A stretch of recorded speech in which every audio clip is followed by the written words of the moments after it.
Di sebuah kampung kecil yang cukup padat penduduknya, hiduplah seorang perempuan muda bernama Lela. Setiap pagi, Lela sibuk menyiapkan dagangan cakwenya di gerobaknya tersebut. Wajan panas, adonan digoreng, dan aroma tepung menyebar kemana-mana. Tapi meskipun demikian, usahanya sudah berjalan hampir setahun. Dagangan Lela tetap sepi para pembeli.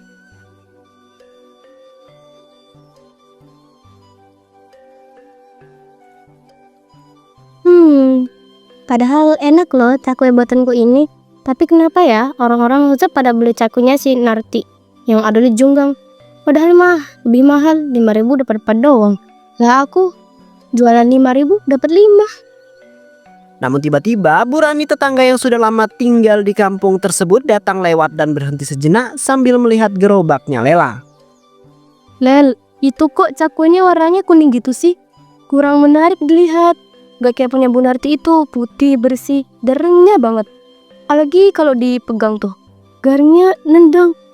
Kalau yang punya kamu, ya kelihatannya biasa aja gitu deh. Aduh Bu, ini kan rasa parutan keluarga ya. Rasanya udah pasti enak kok Bu. Cuma entah kenapa orang-orang malah beli punya Bu Narti. Padahal kan saya jualannya lebih banyak, lebih murah pula. Mungkin mereka nggak suka kali ya kalau cakwenya kelihatan terlalu kuning. Nggak cuma soal warna, Lel. Coba deh lihat lagi. Cakwe itu kan pertama kali dilihat dari tampilan yang putih, bersih. Itu bikin orang yakin. Apalagi kalau bentuknya renyah. Kalau cakwenya warnanya agak gelap gitu, orang bisa mikir, apa nggak basi ya? Atau kok gitu ya? Kayak gitu. Bener juga ya Bu. Tapi susah banget nyari bahan yang bagus lah Bu. Mahal banget tuh tepung yang bagus. Lagian nggak semua orang ngerti masalah kualitas bahan. Paham sih, tapi coba pikirin lagi, Lel. Kadang meskipun kita udah jual lebih banyak atau lebih murah, kalau orang-orang udah nggak tertarik sama penampilannya, ya susah. Gimana kalau coba ganti resep atau perbaiki kualitas bahan? Siapa tahu malah lebih laris. Iya sih Bu, tapi saya udah coba banyak cara. Tapi tetap aja nggak sebagus punya Bu Narti. Mungkin dia emang punya rahasia tertentu deh. Kalau saya nggak dapet ide baru, kayaknya bakal terus kayak gini deh. Rahasia? Mungkin kamu harus cari tahu rahasia itu. Jangan biarkan usahamu terjebak di titik yang sama. Lihat aja, kadang-kadang usaha yang sederhana bisa berkembang pesat kalau kita tahu caranya.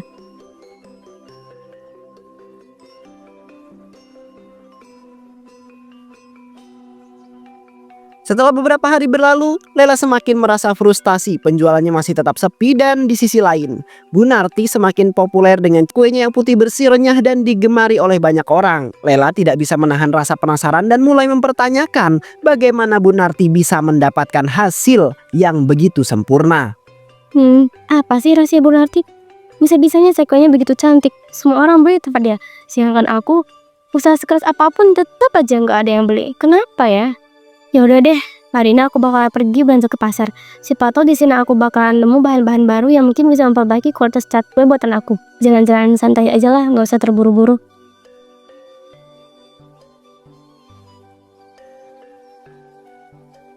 Saat berjalan-jalan di pasar, Lela mendengar obrolan beberapa para pedagang yang membicarakan tentang bahan-bahan yang digunakan untuk membuat makanan lebih menarik. Katanya pemutih pakaian itu bisa dipakai buat bikin makanan jadi lebih putih dan cerah tahu. Banyak yang pakai buat roti atau cemilan. Katanya sih bikin hasilnya lebih menarik. Apa emang gak berbahaya? Pemutih kan bahan kimia loh. Ya itu dia, banyak yang nggak tahu. Tapi banyak juga yang jual. Bahkan beberapa toko bahan baku makanan mulai jual pemutih itu khusus buat bisnis makanan. Yang penting nggak kebanyakan, aman kok. Lela yang mendengarnya pun terheran-heran dengan apa yang baru saja ia dengar. Pemutih untuk makanan. Kok rasanya aneh ya? Tapi aku jadi mikir ya kan. Udah gak bilang pemutih itu bisa bikin makanan lebih putih, lebih bersih, lebih menarik. Kalau benar, mungkin ini jawabannya. Kan daganganku sepi terus. Orang-orang lebih suka beli cakwenya Bu Narti. Yang putih, bersih itu. Warna kuning cakwe aku kok jadi kurang menarik ya? Padahal rasanya nggak salah, apalagi sekarang yang beli cakwe itu semakin sedikit. Ya, siapa tahu bisa membantu, kan nggak ada salahnya dicoba.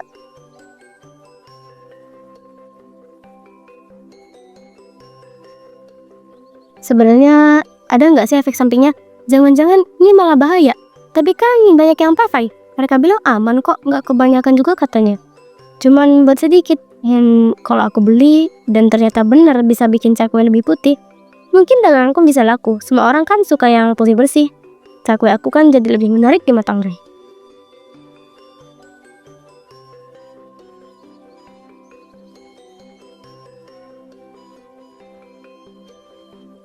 Tapi bisa nggak sih dipercaya? Apa jangan-jangan aku ikut-ikutan aja kayak orang lain? Kalau aku beli pemutih buat makanan, terus ternyata ada yang salah gimana? Aku jadi kepikiran, takutnya orang-orang pada tahu dan jadi nggak percaya lagi sama dagangan aku. Tapi aku butuh jualan laku loh. Lala, lo udah lama nggak dapet untung gede. Pokoknya berhasil, aku bisa beli bahan lebih bagus lagi. Terus jualan jadi rame.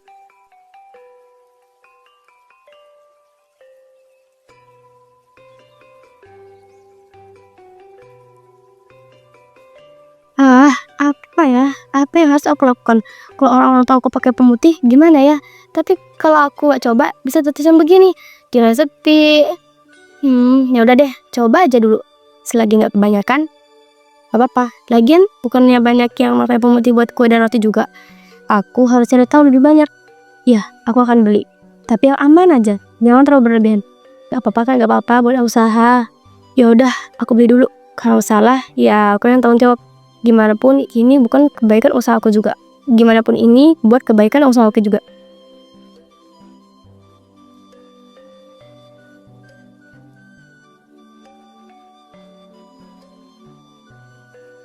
Yaduh, semoga aja ini bisa disolusi.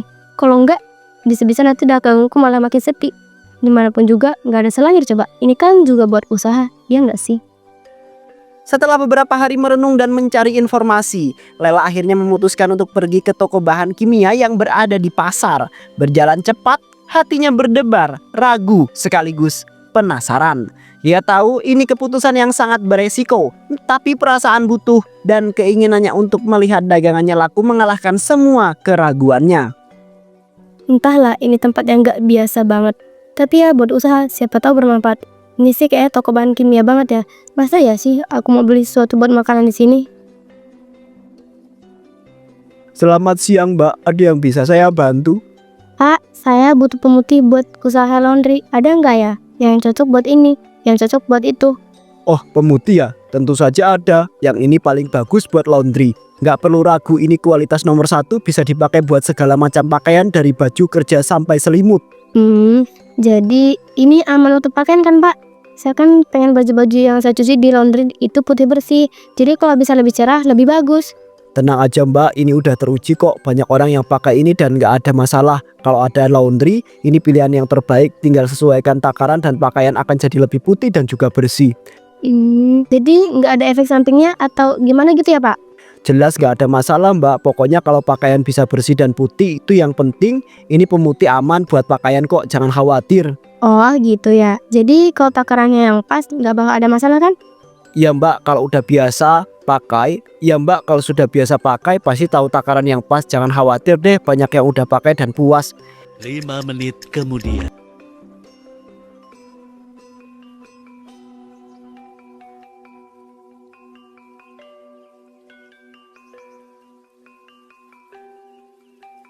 Harusnya ini bisa lebih putih kan? Kayaknya bakal enak deh kalau cakep dan bersih gitu. Aku puas banget deh sekarang. Daganganku pasti besok bakal rame. Lela melangkah keluar dari toko dengan pemutih di tangan. Pikirannya mulai sibuk membayangkan bagaimana cakwenya bakal jadi lebih putih dan lebih menarik. Lela pun kembali ke rumah dan mulai membuat sebuah adonan cakwe miliknya. Lela merasa puas melihat hasil cakwenya kini berwarna putih bersih.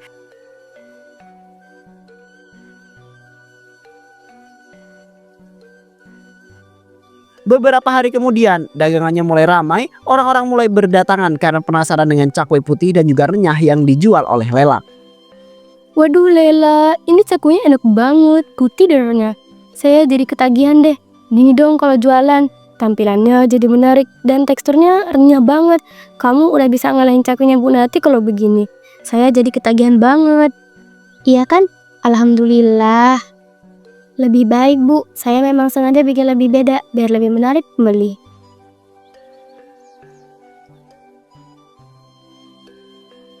Mbak Lela, saya beli cakwenya 5 bungkus ya. Tumben banget Mbak hari ini cakwenya putih bersih sekali. Saya jadi ngiler liatnya. makanya beli banyak. Tadi anak saya habis beli di sini. Saya nyobain, kok enak banget Mbak rasanya. Makanya saya juga jadi kepengen beli banyak. Wah, makasih banyak ya Bu. Saya senang kalau Ibu suka. Semoga terus suka ya dan beli lagi.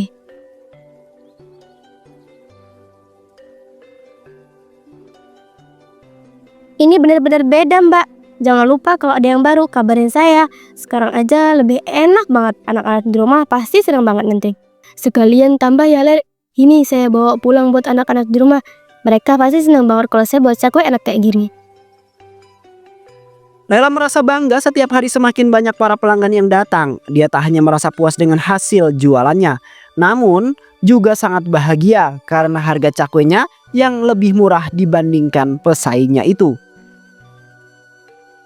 Wah, kayaknya keputusan aku pakai memutih ini belum bener deh. Orang-orang pada suka dan datang terus. Cewekku jadi lebih putih, lebih bersih, dan pastinya lebih enak. Aku gak perlu khawatir lagi soal saingan sama Bunarti. Sekarang aku lebih bisa saingin dia. Bahkan lebih murah dan kualitasnya lebih baik.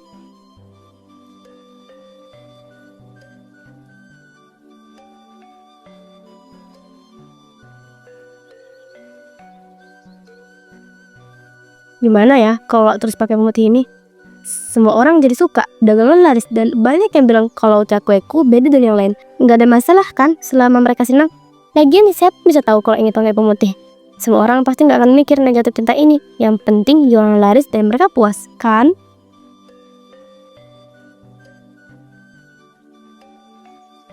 Hari itu Lela kembali mengunjungi toko bahan kimia untuk membeli pemutih. Dengan sangat percaya diri karena cakwenya semakin laris dan pelanggannya terus berdatangan.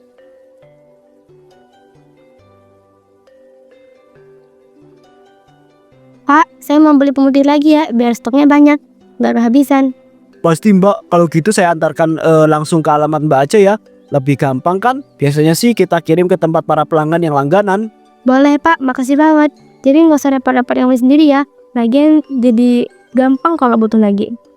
Oke Mbak, sudah benar kan ini alamatnya? Saya mau pastikan pengirimannya sampai tujuan. Iya, betul Pak, sudah benar. Nanti kalau sudah sampai Gang Mentok, sebelah kiri warung Kelontong ada gang, masuk situ. Nanti 200 meter dari sana ada perempatan Bapak belok kanan. Terus ada pos ronda. Nah, pos ronda itu banyak yang jaga Pak. Tapi Bapak jangan ke sana. Soalnya rumah saya bukan di situ, di belakang pos rondanya. Lela pun merasa tenang, namun ia tidak menyadari bahwa pengiriman itu justru akan menghubungkannya lebih jauh dengan toko bahan kimia yang terdaftar. Di sisi lain, para pelanggan Lela mulai merasa ada yang tidak beres setelah makan cakwe putihnya itu. Bu, saya rasa nggak enak badan nih. Kok perut saya rasanya mual banget setelah makan cakwe ini. Waduh, saya juga Mbak, mual banget. Tapi saya tadi makan cuma beberapa biji. Ini ada apa ya? Waduh, kok bisa gitu ya? Mungkin kalian kebanyakan makan. Cakwe saya kan enak rasanya, nggak ada yang salah kok. Saya nggak tahu Mbak Lela. Saya merasa pusing banget. Ini nggak kayak biasanya. Saya nggak bisa makan lebih banyak. Enggak kok Bu. Cakwe saya pasti aman. Nggak ada yang aneh-aneh. Mungkin Bu Rani dan ibu-ibu yang lain cuma kelelahan.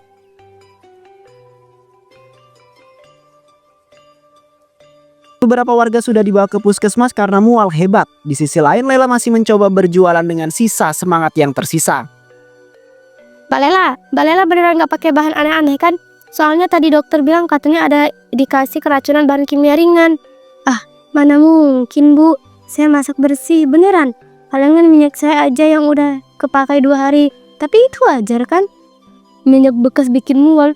Tapi nggak segini banyak dong yang kena. Jangan-jangan tepungnya yang expired. Enggak, tepungnya baru beli kok. Saya kan juga makan sendiri Bu.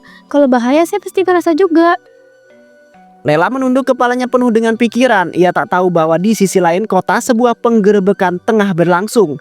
Petugas gabungan menggerebek toko bahan kimia ilegal milik Pak Yoko. Waduh, ini pasti karena laporan minggu lalu. Atau jangan-jangan pembeli itu kemarin ngomong ke orang. Yah Pak, ada yang bisa saya bantu? Ini toko kecil-kecilan aja kok Pak. Kami mendapat laporan tentang distribusi bahan kimia tanpa izin resmi, termasuk pemutih pakaian yang berisiko sangat tinggi. Kami akan periksa tempat ini. Yah, habislah ini. Baru juga jualan 2 tahun lancar. Kenapa sekarang sih? Kenapa pas udah punya pelanggan tetap? Pak, ini apa? Ada di daftar pengiriman mingguan ke beberapa alamat. Ini catatan siapa? Itu cuma buat antar ke langganan yang tetap Pak. Laundry kecil, rumah tangga nggak besar-besaran amat. Lela, penjual cakwe, Gang Dahlia.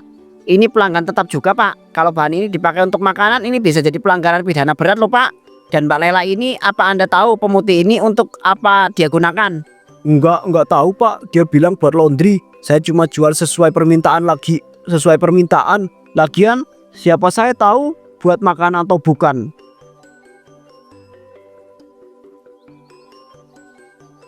Pagi itu Lela sedang menyiapkan adonan cakwenya seperti biasa. Televisi kecil di ruang tamunya menyala menampilkan berita lokal.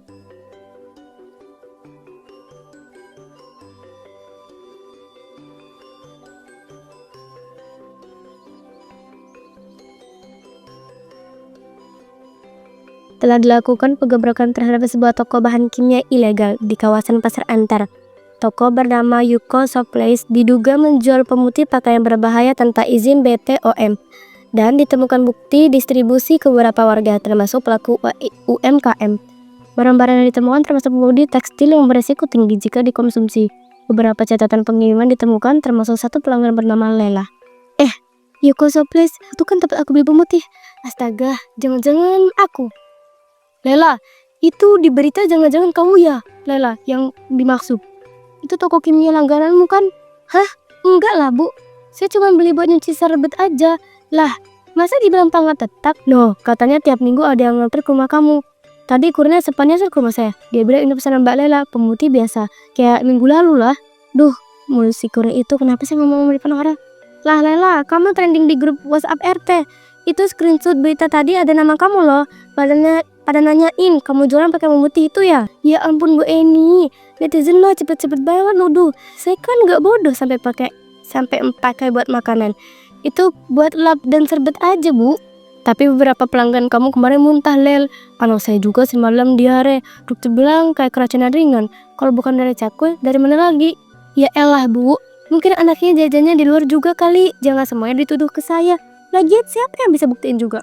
Loh, kamu yang beli di toko itu kan? Jangan-jangan selama ini kamu, astaga, kamu tuh masih muda. Masa jualan nipu orang? Mereka tuh teman sirik Bu.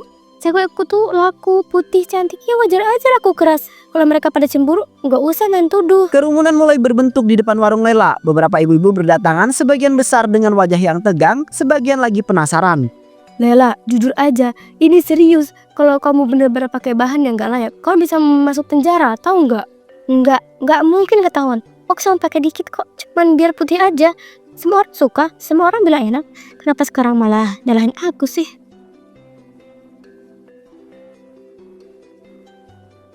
Tak lama kemudian petugas pun datang untuk menggerebek rumah Lela.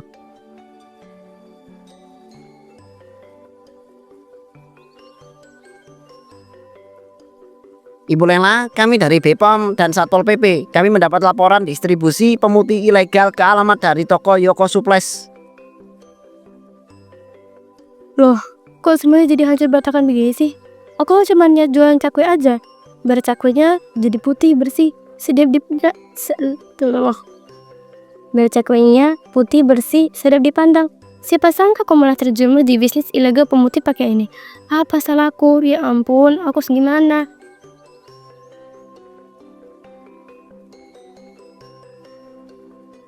Beberapa hari setelah penggerebekan, Lela ditarik ke klinik karena mengeluh rasa panas di mulutnya.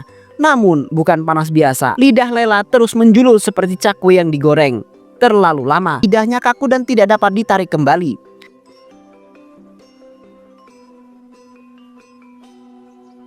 Astaga Lela, lidahmu kok kayak cakwe goreng? Aku cuman dagang Bu, cuman mau laku. Kenapa lidahku jadi cakwe? Sejak saat itu Lela tak lagi berjualan cakwe, bukan karena takut, tapi karena tiap kali bicara lidahnya menjulur seperti cakwe yang digoreng.